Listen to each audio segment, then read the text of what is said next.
અક્ષરમ બ્રહ્મ ભગવાન પુરુષોત્તમઃ યજ્ઞો જ્ઞાનનિદં સત્યમ મુચ્યતે ભવબંધનાઃ.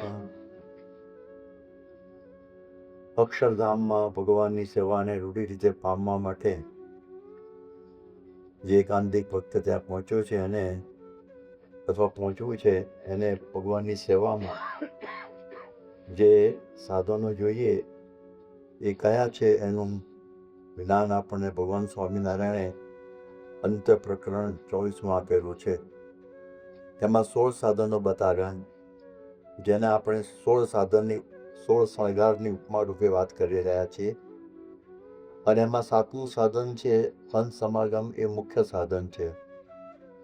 અને બાકીના બીજા બધા સાધનો સંત સમાગમ દ્વારા સિદ્ધ કરવાના છે. એટલે હવે આપણે અહિંસાની કાલે વાતો બધી સાંભળી કે અહિંસા પરમો ધર્મ, અહિંસા પ્રથમો ધર્મ. એટલે અહિંસામાં તો બધું જ આવી જાય છે. ખાણીપીણી પણ અહિંસામાં આવી જાય છે કે જે તમે પ્રાણીઓને મારીને કંઈક બધા લોહી પણ પીતા હોય છે, આપણે જોયું છે. અને એ ખાતા હોય છે એનું માંસ પણ. એટલે એ બધો વિવેક પણ આપણે પક્ષાણમાં સમજવાનો. રક્ષણ માટે જે મહાયુદ્ધો થાય છે એ પણ હિંસા સિવાય બીજું કશું નથી. અત્યાર સુધીના ઇતિહાસમાં કેટલી બધી હિંસા થઈ, એની કોઈ કલ્પના ના આવે એટલી બધી હિંસા થઈ ગયેલી છે. આપણે જોઈએ કે દેવ દાનવના યુદ્ધમાં હિંસા હિંસા અને હિંસા જ રહેતી. અને અત્યાર સુધી પણ હિંસા આતંકવાદ રૂપે ચાલુ ને ચાલુ જ છે. છતાં વસ્તી વધતી જાય છે, પાછું એ પણ ખરું છે. એટલે એ દૃષ્ટિથી ભગવાન બધું સરભર કરે છે. પણ જે હોય તે એ બધી હિંસાને દૂર કરવાની વાતો સાંભળી.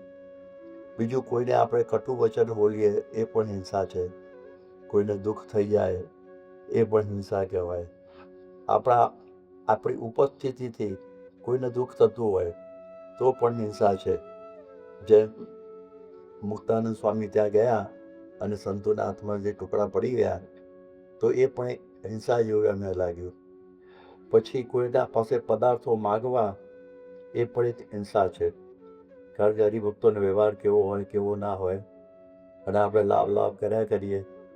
ઘણી વખત એવું બને કે જે પરદેશમાં રહેનારા સંતો હોય, અરે હરિભક્તો, હવે એમનું ગામ અહીં હોય અને એના સંતોને એમ થાય ગામમાં મંદિર બાંધવું છે તો એની સેવા લેવી જ. અને એ જ્યાં રહેતો હોય ત્યાં પણ મંદિર થતું હોય પરદેશમાં, એ બાજુના સંતો ખેંચતા હોય ટગ આપવો. એટલે બિચારો મૂંઝાય કે મારે અહીંયા આપવું કે ત્યાં આપવું. એટલે ટૂંકમાં મહંત સ્વામીને પૂછીને પછી કરવું કે મારે શું કરવું ને કેટલું આપવું. એટલે પછી આમાં આપણને કંઈ વાંધો ના આવે. એ બહુ વિવેકથી વાતો આપણને કરે છે. મહંત સ્વામીનું મને યાદ છે, અને એવું પ્રભુ સ્વામીનું પણ બહુ યાદ છે કે પેલો સામેથી વધારે આપવાનું કરતો હોય ને તો એ ના પાડે, બસ આટલા બહુ થઈ ગયા. ના ના સ્વામી, મારો સંકલ્પ છે ને મારે ઘેરથી પણ રાજી છે બધા. ના ના, તું રાખ. તો આ પ્રમાણે સ્વામી એવો પણ ખ્યાલ આપે. એટલે એ દૃષ્ટિથી આવા બધો આપણો જ્યારે કહે છે ને, જેને કશું જોઈએ નહીં એનાથી અહિંસા ધર્મ પડાય ટૂંકમાં. બાકી જે જોઈએ એનાથી તો પેલું કરવું ગરબડ થાય. યોગી બાપાએ કોઈની પાસે કશું માગ્યું નથી. ઠાકોરજી પાસે કે માટે મેં માગ્યું છે, પણ મારા માટે મેં કશું માગ્યું નથી. એક કુબેરભાઈ વાત કરતા સોય જેવી ચીજ પણ યોગી બાપાએ પોતા માટે માગી નથી. હવે એક મોટું સાધન આવે છે બ્રહ્મચર્ય. અક્ષરધામમાં ભગવાનની સેવાને પામવું હોય, જીવનમાં ઉર્ધ્વ ગતિ કરવી હોય તો સંયમ બહુ જરૂરી છે. સંયમ છે એટલે કે બ્રહ્મચર્ય અનિવાર્ય છે. એટલે આજે તો દુનિયામાં ભગવાન એવી કળ ચડાવી દીધી છે કે સ્ત્રીને પુરુષના વિશે હેત થાય અને પુરુષને સ્ત્રીના વિશે હેત થાય.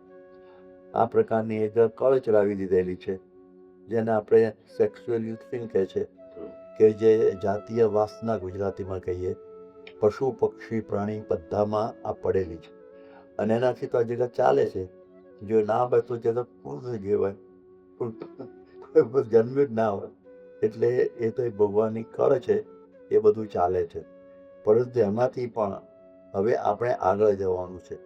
બધી વસ્તુઓ જે ભગવાનની તળથી ચાલે છે બધું બરાબર છે, પણ આપણે આગળ પણ જવાનું છે. નિશાળમાં હોય તો બધા છોકરા ભણતા હોય, પણ એકના એક ધોરણ પડે રહેવામાં કોઈ આપણી શોભા નથી. આગળ જવાનું હોય છે. એટલે મને ફાવી ગયું છે અત્યારે 4થા ધોરણમાં, અને ભાઈ 5મામાં જવાનું હોય છે. એટલે એ દૃષ્ટિથી આપણે ઉર્ધ્વગતિ કરવી હોય તો પછી બ્રહ્મચર્ય જરૂરી છે. બાકી તો ડિક્લેરેશન ઓફ સેક્સ કહે છે અંગ્રેજીમાં, એ તો બધે હોય છે. સબ્લિમેશન ઓફ સેક્સ એટલે કે આપણે આ પ્રમાણે બ્રહ્મચર્ય પાળીએ એમાંથી અનંત શક્તિઓ આપણને પ્રાપ્ત થાય છે. એટલે એ બહુ અતિ જરૂરી છે. એટલે યોગીજી મહારાજ પણ બહુ વખત બોલતા કે બ્રહ્મચર્ય તે બ્રહ્મ સ્વરૂપ, એમાં કહ્યું છે કરું સનકાથી કે સુખરૂપ. આ ભક્ત ચિંતામણીની વાત યોગી બાપા કહેતા. બ્રહ્મચર્ય જ બ્રહ્મ સ્વરૂપ છે. એટલે એ બહુ મોટામાં મોટો આ ગુણ છે. એટલે એ બહુ સમજવા જેવો ગુણ છે. એટલે તમે જુઓ કે જ્યારે આપણે અક્ષરધામમાં ભગવાનની સેવામાં રહેવું છે. હવે એસ્ટ્રોનટ છે ને, એમને ચંદ્ર ઉપર જવાનું હતું. એની સેવા પેવા કંઈ નહીં લીધી. પોતાનો ધ્વજ રોકવા માટે અમેરિકાએ એસ્ટ્રોનટને તૈયાર કરેલા, અને તમે ઉપર ઉર્ધ્વગતિ કરો. હવે એ ઉપર ગયા, પોતાની સ્ત્રીને સાથે લેતા ગયા. સ્ત્રીઓને અહીં મૂકીને ગયા.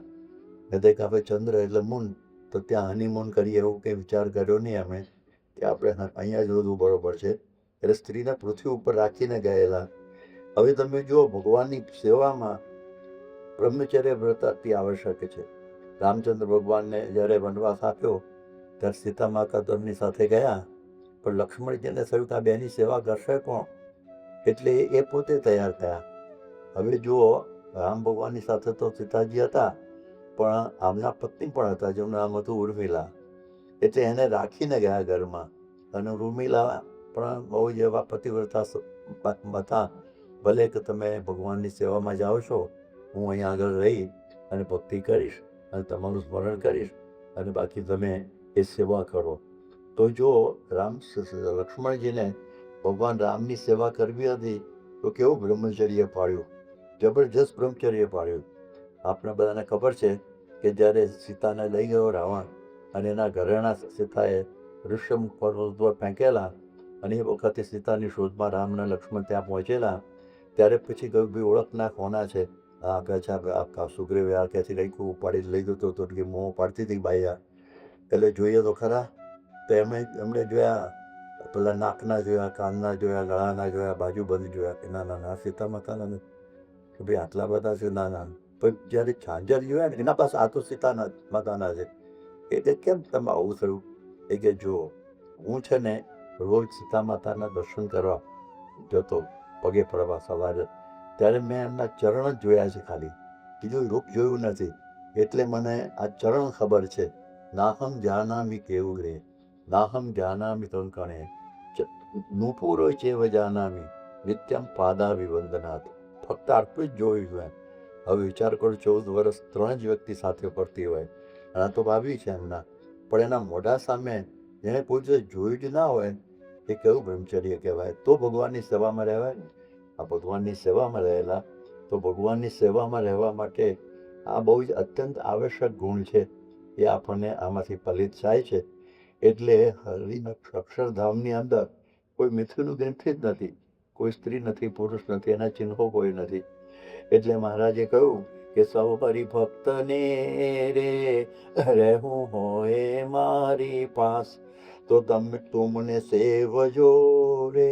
અરે સૌ હરિભક્તને રે જાવું હોય મારે ધામ, તો મને સેવજો રે, તમે શુદ્ધ ભાવે થઈ નિષ્કામ. નિષ્કામ ધર્મ બહુ જરૂરી છે. શુદ્ધ ભાવથી મારી સેવામાં તમે રહી શકશો. ગઢડા મધ્ય પ્રકરણનું 33મું તો જબરજસ્ત છે બ્રહ્મચર્ય માટેનું. અને એ વખતે મહારાજ એમાં જણાવે છે કે અમે અહીં ગઢડામાં રહ્યા છીએ, તે પણ અહીંયાના પરિભક્તને અતિ નિષ્કામી વર્તમાનનો દ્રઢાવ દેખીને રહ્યા છે. અને જેને તે નિષ્કામી વર્તમાનમાં કાચપ છે, તે જો અમારી પાસે જ રહે છે તોય પણ તે લાખ ઘાવ છેટે છે. અને અમને નિષ્કામી ભક્ત હોય તેના જ હાથની કરી સેવા ગમે છે. આ મૂળજી બ્રહ્મચારી નિષ્કામી છે, અતિશય દ્રઢ નિષ્કામી છે, તો એની સેવા અમને ગમે છે. એટલા માટે એવો બીજો કોઈ સેવા ચાકરી કરે તે બી ગમતી નથી. માટે જે નિષ્કામી વ્રતવાન રાખે તે જ અમને વાલો છે, અને તેને ને અમારે આ લોકને પરલોકમાં દૃઢ મેળાપ રહે છે. આ જો, આ તો પૃથ્વી ઉપર હતા મૂળજી મહારાજ, અને એ વખત મૂળજી બ્રહ્મચારી એમની સેવા કરતા હતા. એટલે મૂળજી બ્રહ્મચારી માટે શ્રીજી મહારાજ કહેતા કે આ થાંભલો છે ને, એને સંકલ્પ થાય ને વિકાર થાય ને તો મૂળજી બ્રહ્મચારી ન થાય, તો થાંભલાનું શું થવાનું હોય? તો એવી પ્રકારના સાવ તદ્દન નિષ્કામી, અને બધા પરમહંસો એને સ્ત્રીઓને સીધું અષ્ટાંગ બ્રહ્મચર્યની વાત કરેલી. મૂળજી બ્રહ્મચારી બહેનો સાથે વાતો કરતા હતા, એમને છૂટ હતી, કારણ કે મહારાજ જાણતા હતા કે આને સ્ત્રી પુરુષ એવું કોઈ ભાવ જ નથી. અને આ પેલા શું કહેવાય, સ્ત્રી પુરુષ જેવો ભાવ આના હૃદયમાં કોઈ છે જ નહીં. એટલે એ સુખજી જેવા. તો આ પ્રકારની સ્થિતિવાળા હનુમાનજીનો અવતાર કહેવા થાય, હનુમાનજી બ્રહ્મચારીની મૂર્તિ કહેવાતા. તે બ્રહ્મચારી મૂળજી બ્રહ્મચારી એવા નિષ્કામી ભક્ત હતા, જબરજસ્ત. તો એના હાથની કરી સેવા કે અમને ગમે છે. તો છેલ્લે સુધી એમની સેવામાં રહ્યા, અને શાસ્ત્રીજી મહારાજે એમને સારંગપુરમાં પ્રથમ શિખરમાં પહેલા બેહાડી દીધા. મૂળજી બ્રહ્મચારીને મહારાજની સેવામાં બતાવે, જો આવા થઈ જાય ને તો મહારાજની સેવામાં રહેવાય. એટલે એ દૃષ્ટિથી આ વાત સમજવાની છે. મૂળજી બ્રહ્મચારીની વાત શ્રીજી મહારાજે કહી. હવે તમે જુઓ, શ્રીજી મહારાજ અરે યોગીજી મહારાજને પણ આ વ્રત અતિ વાલું હતું. અને એક વખતે એમને કોઈએ પૂછેલું અમેરિકાની લંડનમાં કે તમને સ્ત્રીનો સંકલ્પ થયો છે? સ્વામી કઈ જિંદગીમાં એ થયો નથી. આવો જ પ્રશ્ન પૂછેલો રેસિનની અંદર, આપણે વિસ્કોન્સિન સ્ટેટની અંદર અમે કાઠ બામણાના ત્યાં ઉતર્યા બાબડા ત્યાં. અને એ વખતે ત્યાં એક પ્રેસ રિપોર્ટરે પ્રમુખ સ્વામીને પૂછેલો કે તમને કોઈ સ્ત્રીનો સંકલ્પ કે જિંદગીમાં થયો નથી? બંને ગુરુનો એક જ જવાબ હતો. એટલે બહુ આ ગુરુ છે અતિ કઠણ. હમણાં મહંત સ્વામીને પૂછવામાં આવેલું ત્યારે એ પણ કહેતા કે પહેલાં જન્મ્યા ત્યારથી જ છે. તો આ પ્રકારની એમની આ સ્થિતિ છે. તો આ સ્વામીનો રાજીપો, પ્રમુખ સ્વામીનો, યદુ બાપાનો અઢળક ઢળી ગયો. તો આજે આપણા ગુરુપદે બિરાજે છે. આ લાખોના ગુરુ થવું સહેલું નથી. તો આ ગુણ છે એ સૌથી મોટામાં મોટો ગુણ છે કે આપણને દેખાય. હવે અમે એક વખતે ત્યાં આગળ હતા શારજામાં, દુબઈ યુએઈમાં, અને સ્વામી અબુધાબીથી શારજા આવવાના હતા. અને શારજાની અંદર વાઇસ કાઉન્સિલ હતા શ્રી વાત્સવ. એમની ઈચ્છા હતી કે મારે સ્વામીની પધરામણી મારા બંગલામાં કરાવવી. એટલે સ્વામીએ આવીશું કે સ્વામી અબુધાબીથી સીધા આવવાના હતા. અને એ વખતે એમણે બધા મહેમાનોને બોલાવેલા. એને મહેમાનો હવે તો કોન્સ્યુલેટ જનરલ હોય એટલે બધા મહેમાનો પણ એવા ઉચ્ચ કક્ષાના હોય, એમ્બેસેડર્સ હોય, બીજા ત્રીજા બધા મંત્રીઓ અને બીજા બધા સેક્રેટરીઓ અને બધા ભાઈ બધું મંડળ ભેગું હોય. અને એ બધા ભેગા થયેલા. અને પછી ફોન આવતો ગયો કે હવે સ્વામી નજીક આવી ગયા છે. એટલે કે એમણે પછી શ્રીવાસ્તવ સાહેબે કહ્યું કે જે બહેનો છે ને એ પાછળ બેસે અને પુરુષો બધા આગળ રહે, સ્વામી આવે છે. ત્યારે બધાને ચળમળ થઈ ગઈ બહેનોમાં, કારણ કે તો બધી એમ્બેસેડર ને એવી બધી મોટી કક્ષાની બહેનો હતી કે આ હાઉસ ડિસ્ક્રિમિનેશન, આવો ભેદ કેવી રીતે સ્ત્રી પુરુષનો? અમે બધા બેસીએ છીએ અત્યારે જુદું શું કામ બેસવાનું? એ બધું ચાલતું હતું. એ વખત એવું બનેલું કે એક દિલ્હી છે, હું એના આશ્રમમાં ગયો છે, પુષ્પરાજ મુનિ દિલ્હીમાં. એ ત્યાં આગળ હતા બેઠેલા. અને એમણે જોયું કે આ લોકો ગડબડ કરી. થોડા જૈન સંપ્રદાયની અસરવાળા હતા પુષ્પરાજ મુનિ, પરંતુ જનરલ હતા. અને એ વખતે એ જાણી ગયા અને કંઈક ઉભા રહો, તમે આ બધી માથાકૂટ કરવા બંધ કરી દો. આ જે સ્વામી આવે છે ને એના દર્શન કરવા માટે હું કેટલા વર્ષોથી ફાંફા મારું છું. હું એ વખત લંડન ગયો ત્યારે સ્વામી અમેરિકા ગયેલા. અમેરિકા ગયો ત્યારે કે ભારત પાછા ગયા કે મેળ પડતો નહોતો. આજે મેળ પડે છે. આજે મારું અહીંયા આગળ આવવાનું છે અને સ્વામી અહીંયા આગળ આવવાના છે. એટલે હું એમના દર્શન માટે ખાસ બેઠો છું અહીંયા આગળ. મારે બીજું કોઈ પ્રયોજન નથી.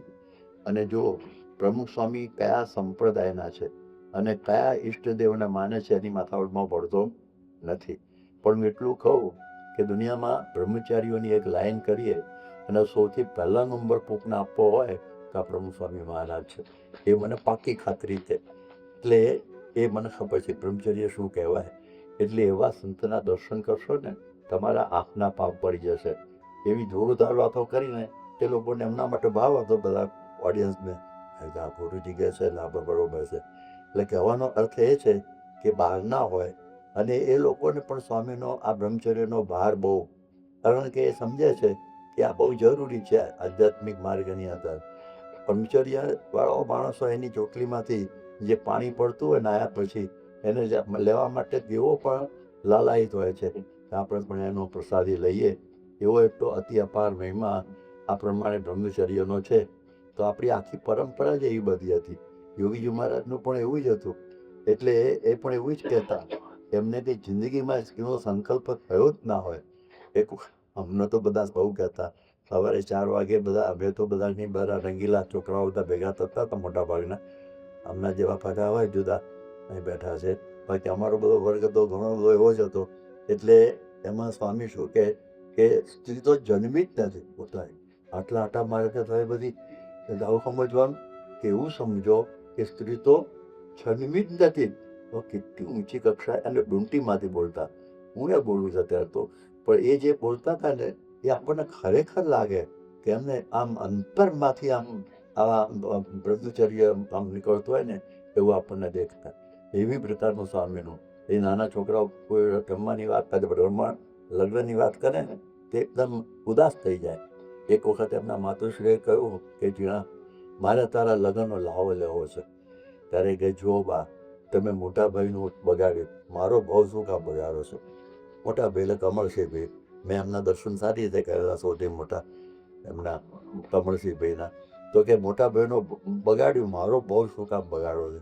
શું એવી સમજણ હશે બાળક ખોળામાંથી જ. એટલે પુત્રના લક્ષણ પારણામાંથી એ આપણી પરંપરા આપણને દેખાય. તો આવી પ્રકારના આપણા બધા પરંપરાના આપણા ભક્તો છે. એને તો બધું વાતો કરી તો બહુ લાંબી થઈ જાય. પણ આ બ્રહ્મચર્ય તો એની સેવા ભગવાનને ગમે. તો ભાઈ જો મહંત સ્વામીને આખી કોલેજ બદલવાની થઈ. કારણ કે તો કેમેસ્ટ્રી સાયન્સમાં જે લેબોરેટરી અંદર પાર્ટનર તરીકે તો સ્ત્રી પણ છોકરી પણ આવે છે તો સામાન્ય હોય છે. અને પછી એની સાથે સ્પર્શ થવાનો ધંધો પણ થઈ જાય. બીજી કંઈ નહીં, એનું કંઈ કરી જાય વસ્ત્ર. તો પછી આખી કોલેજ બદલીને ગયા ત્યાં એગ્રીકલ્ચર. આખા એગ્રીકલ્ચરમાં ઢગલામાં છોકરીઓ છે. એ વખતે કે નહોતી. અમારે વિજય તેમાં ભણતા તો આખી કોલેજમાં એક જ પારસી છોકરી હતી 2000માં, એક જ.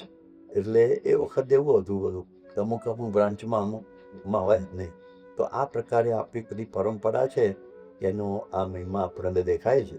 એટલા માટે આ બ્રહ્મચર્ય છે બ્રહ્મ સ્વરૂપ. એટલે એ અર્થની અંદર આ પ્રમુખ સ્વામી મહંત સ્વામી મહારાજ એ ખરેખર બ્રહ્મ સ્વરૂપ છે. એટલે અખંડ શ્રી હરિની સેવા એક બની શકે છે. અને યોગી બાપા કહેતા કે તમે જેટલા ગ્રસ્ત છો એનું શું સમજવું? તો એમ કહેતા હતા કે એક નારી સદા બ્રહ્મચારી, બીજા ફાંફા ના મારે, એક નારી. અને એ પણ આપણા જે શાસ્ત્રના અર્થ પ્રમાણે એનો જે સંત કરવાનો ગયેલો છે એ રીતે. પાછી બધા કચરા ગધરા એ પણ નિયમમાં રહે જાણતો. તો આપણે પણ એ નિયમમાં રહેવાનું. અને જે સાધુઓ છે એને અષ્ટ પ્રકારે સ્ત્રીનો ત્યાગ. પછી સ્વામી કે તમે ગ્રસ્ત પણ બ્રહ્મચારી કહેવો જોઈએ, એક નારી સદા બ્રહ્મ પાવો તો. પણ કંઈક સાંધો મારી દો એ બ્રહ્મચર્ય વ્રત ના કહેવાય. આવી વાત આનંદમાં સ્વામીએ ગયેલી. એટલે આમ ત્યાગી ગૃહી બધાને આ બ્રહ્મચર્ય વ્રત સાથે શ્રી હરિની સેવાનો અધિકાર છે. કોઈ પણ હોય પણ આ વ્રત બરોબર હોવું જોઈએ.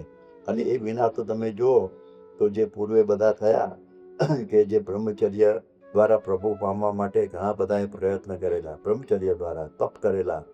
બ્રહ્મચર્યથી જ, કારણ કે સમજતા હતા કે બ્રહ્મચર્ય પાડીએ તો જ ભગવાનની સેવા મળે.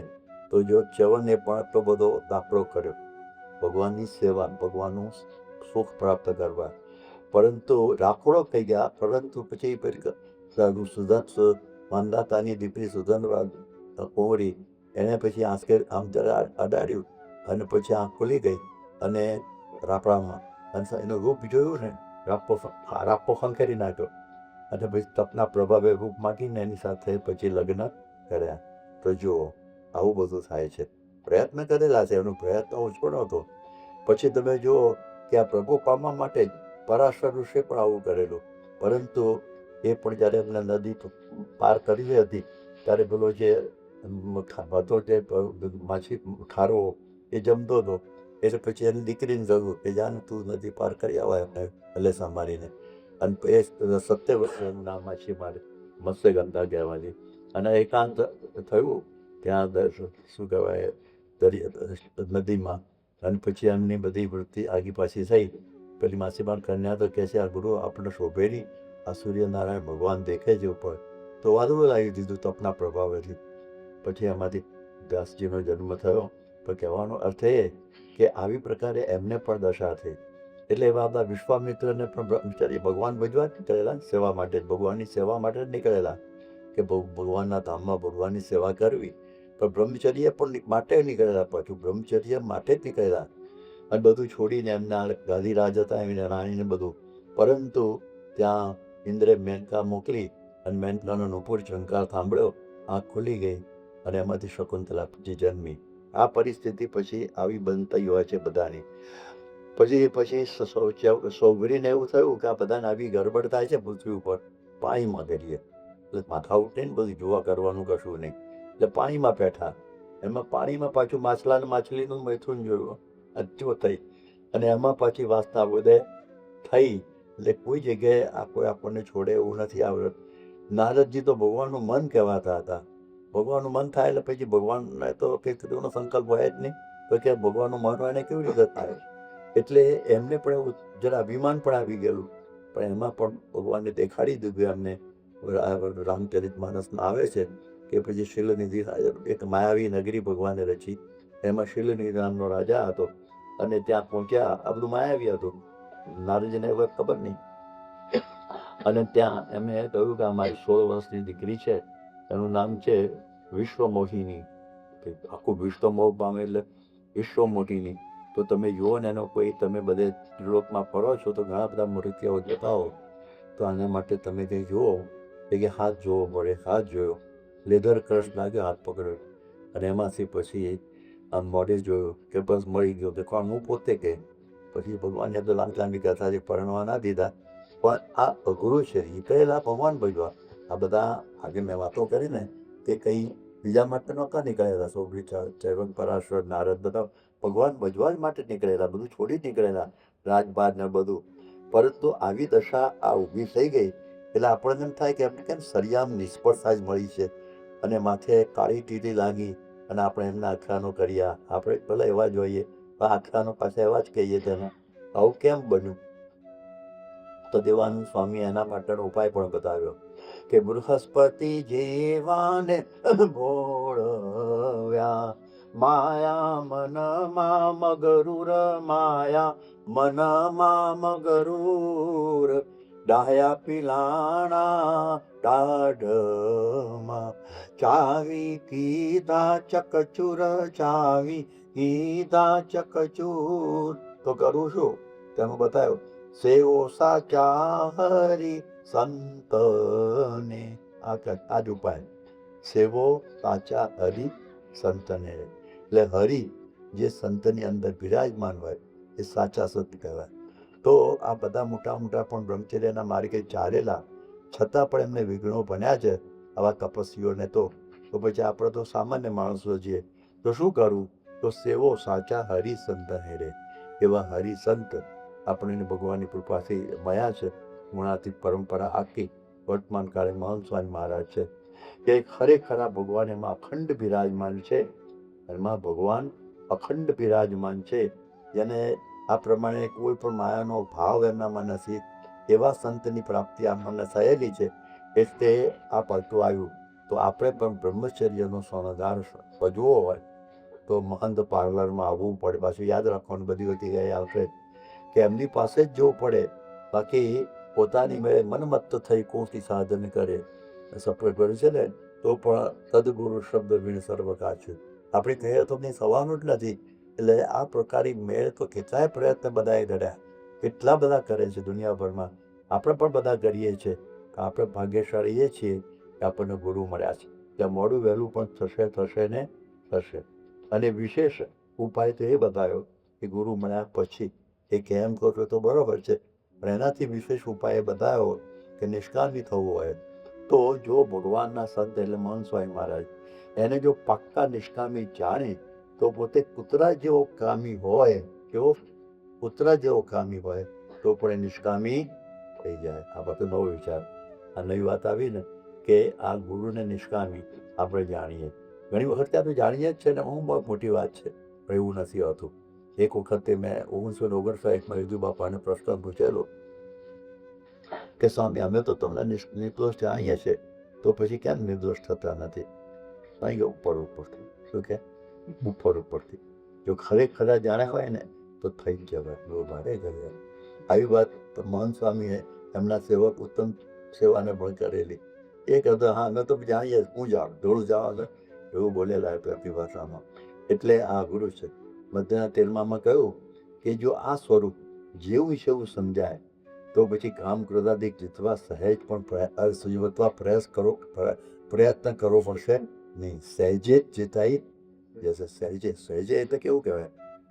પ્રયત્ન જ નહીં કરવો પડે, પ્રયત્ન નહીં કરવો પડે. કેવું સમજવાની વાત. ખાલી આ તો ટેબલ વર્ક જ આવ્યું, કશું આમાં મારામારથી કરવાનું નથી. ટેબલ વર્ક જ છે ખાલી, ફિલ્ડ વર્ક જેવું કશું છે જ નહીં. ખાલી માનવાનું જ છે કે મહંત સ્વામી છે એ સંપૂર્ણ નિષ્કામી છે. એને માયાનો ભાવ નથી, એને ત્રિકાળમાં સ્ત્રીઓ સંકલ્પ નથી, છતાં સ્ત્રીઓની સંભાવના તો કરે જ છે. એવું કશું નથી કે એનો તિરસ્કાર હોય. એના માટે બધી પ્રકારની વ્યવસ્થા અને બીજું બધું સાચવે છે. 60% સ્ત્રીઓ આપણા સંપ્રદાયમાં આટલું બધું દૂર હોવા છતાં ગુરુથી એવો કોઈ એમનો કોઈ સંસર્ગ નથી, એમનો સ્પર્શ કરવો ઇત્યાદિ, છતાં પણ એ બધા પણ બ્રહ્મચર્ય પાળી અને નિયમ ધર્મમાં રહીને સત્સંગ કરે છે. તો આ ગુરુનો પ્રતાપ. જે તો આવું બધું તો વાતો છોડા જ, આપણે બધી વાતો આપણે કરવી નથી બધી, પણ આ જે શ્રીહરિ જેમાં અખંડ રહ્યા છે એવા ગુરુ સંતની કૃપા દ્વારા જ આ વ્રત દ્રઢ થાય છે. બાકી ભૂલી જવાનું, ગમે એટલા ફાંફા મારશે બધા તો પણ થઈ શકે એવું નથી. એક વખતે સ્વામી છે ને જુનાગઢમાં હતા અને અમે પણ હતા, અને એ વખતે ગિરનારમાંથી એક સંત આવ્યા. બધા જોરદાર હતા. અને સ્વામી પાસે અમે વખતે કે લોણા બોર્ડિંગમાં, જૈનમાં બોર્ડિંગ, એમાં કંઈ ઉતારો હતો, અને ત્યાં સ્વામી પાસે ખાનગીમાં બેસવાનું દઉં. હું નહોતો બેઠો, પણ ગુણવંત દાની, આપણા ગુણવંત દાની એ હતા. અને પછી એને વાત ભૂખે ડડ્યા કે સ્વામી, હું બહુ સારા કુટુંબમાંથી આવું છું અને કેવું એ ભગવાન ભજવા માટે નીકળ્યો છું. અને મને એમ થયું કે કઈ રીતે કરવું, આ તપ થોડું તપ, ગિરનારમાં આવીને પડ્યો છું, પણ વાસના છોડતી નથી, મને વાસના છોડતી નથી, બ્રહ્મચર્ય પાળતો નથી. બહુ રડ્યા અને સ્વામી પાસે સંપૂર્ણ નિષ્કપટ થઈ ગયા. સ્વામી એમને આશીર્વાદ આપ્યા. એ દિવસથી એના સંકલ્પ બંધ થઈ ગયા. એ કહેતો હતો તો ઊભી પૂંછડીએ ભાગી ગયો. બીજો પ્રસંગ મને અહીં બનેલો, અહીં બોમ્બેની અંદર, પ્રમુખ આ યોગી બાપાનો, હવે પ્રમુખ સ્વામીનો. અને એક સંત આવ્યા અને કોઈ કાશ્મીર તરફના હતા, રૂડા રૂપાળા હતા, ખૂબ ભણેલા. એ કે હું જો MA ભણેલો છું, મારા મા બાપ પણ બધા ખાનદાન છે, બધું છે, પણ મને એમ થયું કે આપણે ભગવાન ભજવા, અને હું નીકળ્યો. પણ આ મને થયું કે આ તો બહુ અઘરું માર્ગે છે બ્રહ્મચર્ય, કે બહુ અઘરું પડ્યું. અને એટલું બધું થાય છે કે હવે મારે પાછું જવું અને પેલા આશ્રમમાં આપઘાત કરવું, બે જ ઉપાય રહ્યા છે. એવું સ્વામી પાસે એ અંગ્રેજીમાં એવું બધું બોલતા હતા. પછી હું બેઠો તો એ વખતે ભેગો, કારણ કે એવું બધું સ્વામી પાછું અંગ્રેજીને હું હિન્દી સમજે નહીં, એટલે હું બેઠેલો ત્યાં અને આ વાતો બિચારા કરતા હતા અને રડતા હતા.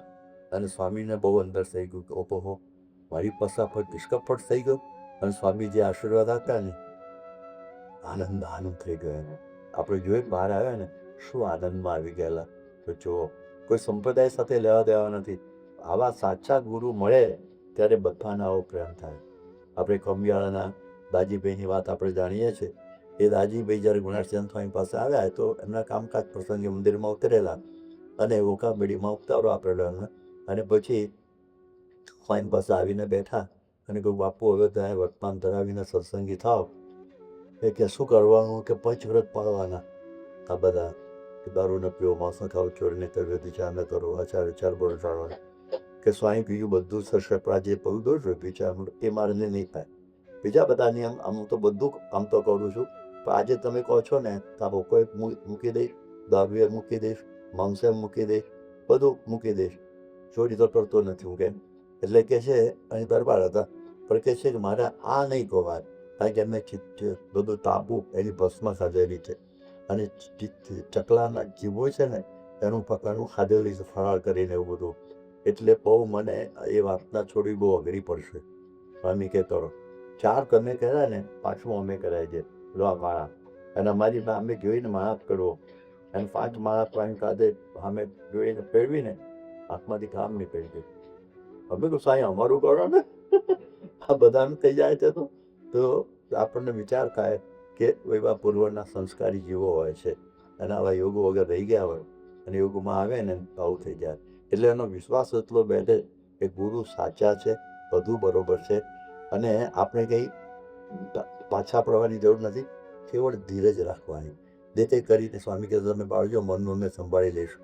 મને એવું કહેલું એક વખતે અહીં 1960માં કપોવાડીમાં. એટલે કહેવાનો અર્થ એ છે કે આવા ગુરુ મળે ને તો જ આપણે. હું ઘણી વખતે કહું છું કે જો મહાન સ્વામી આજે યોગ બાપા આપણે પરંપરા જો આપણે તો શાસ્ત્રમાંથી જોયા નથી પણ શાસ્ત્રમાંથી લઈએ કે ગુણાતીતથી લઈએ કે ગુણાતીત ભગતજી મહારાજ શાસ્ત્રીમાં જુદું મારા ફ્રમ સ્વામી મહાન સ્વામી જેવા જો ગુરુ ન મળે તો ભૂલમાં એ સાધુ થવાનો સંકલ્પ કરવો નહીં, ભૂલમાં પણ નહીં. કારણ કે બધાની દશા આવી હોય છે. અમારા બધા મિત્રો હોય ને બધા અમે એમને પૂછીએ કે અમારા આવા અષ્ટાંગ બ્રહ્મચર્યના નિયમો છે અમારા આવા બધા. ભાઈ આંખ છેતરી જાય છે, કોઈ વખત બીજું આવું પણ થઈ જાય છે. તમે તો લાડો છો, સ્પર્શ કરો છો, માથે હાથ મૂકો છો, એકલા પડોશ પાછળ. આપણે તો એકલા ના પાડી છે બ્રહ્મચર્ય પાડવા માટે. 2 વાય તો પછી પીવે એકલો તો ગમે નાટા મારી નાખો પણ ખબર પડી ક્યાંથી આવ્યો. એટલે આવા નિયમ અમે પાડવાનો પ્રયત્ન કરીએ તો પણ લાગે છે બહુ કઠણ છે વ્રત. અને તમારે કેવી રીતે છે તે ફક્ત 2 જ શબ્દમાં જવાબ આપે, 2 જ શબ્દોમાં જવાબ આપે. અમારા મિત્રો સંન્યાસીઓ પૂછો મત. શું કે બધું આવી ગયું સમય પડી જાય ને ભગવાન તો પછી પૂછો મત. એટલે આમાં બહુ અઘરું પડે છે બધું. ગમે એવા ભલભલાને અઘરું પડે છે. એમાંથી તો પ્રકટ સાધુ ગયા પડી ગયા ને એમાં કીધું યોના સંસારમાં આવવાથી પરણી ગયા બધા. લાખો કરોડોની સંખ્યામાં સંયોગ્યા બાવાઓ છે અત્યારે. પહેલા છોકરા બધું આવે પણ આધાર કાર્ડમાં સાધુ લખે વૈરાગી બાવા. એટલે હું લખે વૈરાગી 25 લંડન લઈશ પડે છે પણ વૈરાગી બાબા લખવું પડે ને. તો આ પ્રકારની પરિસ્થિતિ આ બધી થાય છે. એટલા માટે આ મહિમા સ્વામીનો છે કે જ્યારે પૃથ્વી ઉપર આવા કોઈ બ્રહ્મચર્યવાળો કોઈ દેખાશે નહીં ત્યારે લોકો જોતા હશે એક છે બ્રહ્મ સ્વામી મહન સ્વામી મહારાજ. એનો મહિમા છે. એટલે સંતોમાં પણ એવો મહિમા સ્વામીનો આનંદ લઈને છે. આજ વાત હું પૂરી કરું. હવે અમારા જે આજે સંતોની અંદર પણ તમે જુઓ ને કે 1981ની અંદર જ્યારે ભારત સાધુ સમાજનું અધિવેશન થવાનું હતું ત્યારે એ વખતે આ હરિનારાયણ સ્વામી એ ભારત સાધુ સમાજના મહામંત્રી અને સ્વામી માટે ખૂબ ભાવ એમને હતો. અને એ વખતે આપણે એમને કહ્યું કે અમારું જે 25 વર્ષ થાય છે અમારા અધિવેશન ભારત સાધુ સમાજની સ્થાપનાના, એ સ્થાપના કરેલી ગુલઝારલાલ નંદાએ કરેલી અને એ પ્રમાણે અમારે એની જયંતિ ઉજવવી છે. એટલે આ કે અમે 4 દિવસ સુધી તમને પંડાલ આપીશું. પંડાલ અમારો 37 દિવસનો કાર્યક્રમ છે ભગવાન સ્વામિનારાયણનો. 4 દિવસ શરૂઆતના તમારા અને તમે તમારી રીતે કરજો. 2000 સાધુ આવે, ટોપ ક્લાસના બધા મહામંડલેશ્વરો, મઠાધીપો, મહાત્માઓ, મહંતો અને બધા સંપ્રદાયના સુપર બધા ભેગા થયેલા. અને એ વખતે હરિનારાયણ સ્વામી એમની કોઈ ઈચ્છા હતી કે આપણે ઉદ્ઘાટન છે ને વડાપ્રધાન દ્વારા કરાવવું ભારતના. અમે કોઈ 4 દિવસ તમને આપેલા છે, તમે તમારી રીતે જે પ્રોગ્રામ કરો ઓલ રાઈટ અમે આપજો. એ કહેવું નહીં. સ્વામી એમને હાર કરાવે યોગ્ય તો નહીં બને. કે કેમ એમ? કારણ કે ઇન્દિરાબેન ગાંધી હતા એ વખતે વડાપ્રધાન. એટલે આ તો બને જ નહીં કે એસા હે ભાઈ એસા હે તો પછી ગયા તો રવા દઈએ. તો આપણે છે ભારતના ગુજરાતના ગવર્નરને બોલાવીએ. ગુજરાતના ગવર્નર 1981માં એ શારદાબેન મુખર્જી ગયા હતા.